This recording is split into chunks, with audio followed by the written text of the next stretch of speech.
ಲೋಕಾಯುಕ್ತ ದಾಳಿ. Lokayukta DYSP P Shailendra ನೇತೃತ್ವದಲ್ಲಿ ದಾಳಿ. ಬೆಂಗಳೂರು ಮೂಲದ ಡಾಕ್ಟರ್ ರೂಪಾರಿಂದ ಲೋಕಾಯುಕ್ತಕ್ಕೆ ದೂರು. 10 ಲಕ್ಷಕ್ಕೆ ಬೇಡಿಕೆ ಮುಂಗಡ 5 ಲಕ್ಷ ರೂಪಾಯಿ ನೀಡಿದರು. ಇಂದು ಮಧ್ಯಾಹ್ನ 5.50 ಲಕ್ಷ ರು ನೀಡುವ ವೇಳೆ ಲೋಕಾ ಟ್ರ್ಯಾಪ್ ಎಸಿ ಕಚೇರಿ ಗುಮಾಸ್ತ ಶಿವಕುಮಾರ್ಗೆ ಹಣ ನೀಡಿದ್ದ ದೂರುದಾರರು ಮಧ್ಯಾಹ್ನ ಊಟಕ್ಕೆ ತೆರಳಿದ್ದ ಎಸಿ ಕಾವ್ಯರಾಣಿಯವರ ಮನೆಯಲ್ಲಿ ಹಣ ನೀಡುತ್ತಿದ್ದರಂತೆ.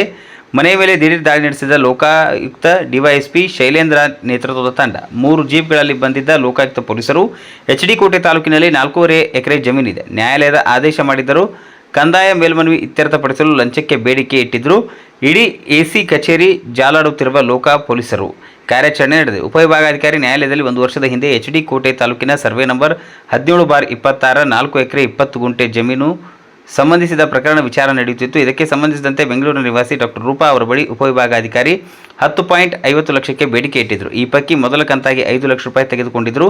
ಎರಡನೇ ಕಂತು 5.50 ಲಕ್ಷ ಹಣವನ್ನು ಕೊಡುವಾಗ ಲೋಕಾಯುಕ್ತ ಪೊಲೀಸರು ದಾಳಿ ನಡೆಸಿದ್ದಾರೆ. ಉಪವಿಭಾಗಾಧಿಕಾರಿಯು ಹಣವನ್ನು ಮನೆಯಲ್ಲಿ ಪಡೆಯುವಾಗ ಸಿಕ್ಕಿಬಿದ್ದಿದ್ದಾರೆ. ಕಾವ್ಯರಾಣಿ ಅವರನ್ನು ವಶಕ್ಕೆ ಪಡೆಯಲಾಗಿದೆ ಎಂದು ಲೋಕಾಯುಕ್ತ ಡಿವೈಎಸ್ಪಿ ಶೈಲೇಂದ್ರ ಮಾಹಿತಿ ನೀಡಿದರು. ವರದಿ ಮಸೀಂ ಶರೀಫ್.